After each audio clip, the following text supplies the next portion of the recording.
राज्यासाठी महत्त्वाची बातमी आहे। राज्यात पावसाने अक्षरशः धुमाकूळ घातलाय। अनेक जिल्ह्यांमध्ये नद्यांना पूर आलेला आहे।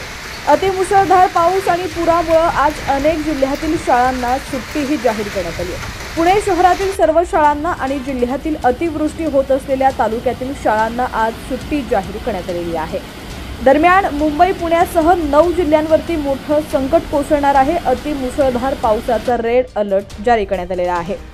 बातमी पूर्ण पाहूया त्याआधी तुम्ही HPN मराठी न्यूज चॅनल पहिल्यांदाच पाहत असाल आणि अजूनही चॅनलला सबस्क्राइब केलं नसेल तर नक्की सबस्क्राइब करा आणि बेल आयकॉनवर क्लिक करून नोटिफिकेशन्स मिळवा, जेणेकरून आमचे पावसाचे अपडेट्स लवकरात लवकर तुमच्यापर्यंत पोहोचतील आणि तुमच्या भागात पावसाची काय परिस्थिती आहे ती देखील आम्हाला कमेंट सेक्शनमध्ये नक्की कळवा आणि जास्तीत जास्त ही बातमी शेअर करा।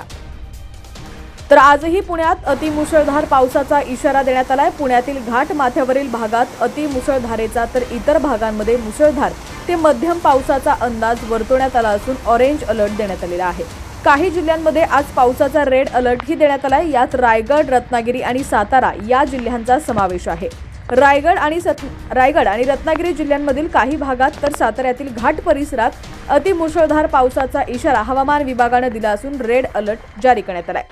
मुंबई शहर आणि उपनगरातही मुसळधार ते अतिमुसळधार पावसाची शक्यता असून ऑरेंज अलर्ट देण्यात आलाय। काही ठिकाणी अत्याधिक मुसळधार पावसाची शक्यता आहे। अधूनमधून 60 ते 70 किलोमीटर ताशी वेगाने वारं वाहण्याची शक्यता आहे। या ठिकाणी कमाल आणि किमान तापमान हे 27 डिग्री सेल्सिअस आणि 24 डिग्री सेल्सिअसच्या आसपास असेल। याशिवाय पालघर, ठाणे, सिंधुदुर्ग आणि कोल्हापूर या जिल्ह्यांमध्येही आज मुसळधार ते अतिमुसळधार पावसाचा इशारा देण्यात आला असून ऑरेंज अलर्ट जारी करण्यात आलेला आहे।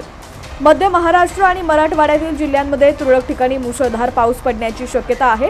विदर्भातील जिल्ह्यांमध्ये तुरळक ठिकाणी विजांच्या कडकडाटासह वादळ, सोसाट्याचा वारा आणि मुसळधार पाऊस पडण्याची शक्यता आहे। त्यामुळे या जिल्ह्यांनी गरज असेल तरच बाहेर पडा, अन्यथा बाहेर पडणं टाळावं।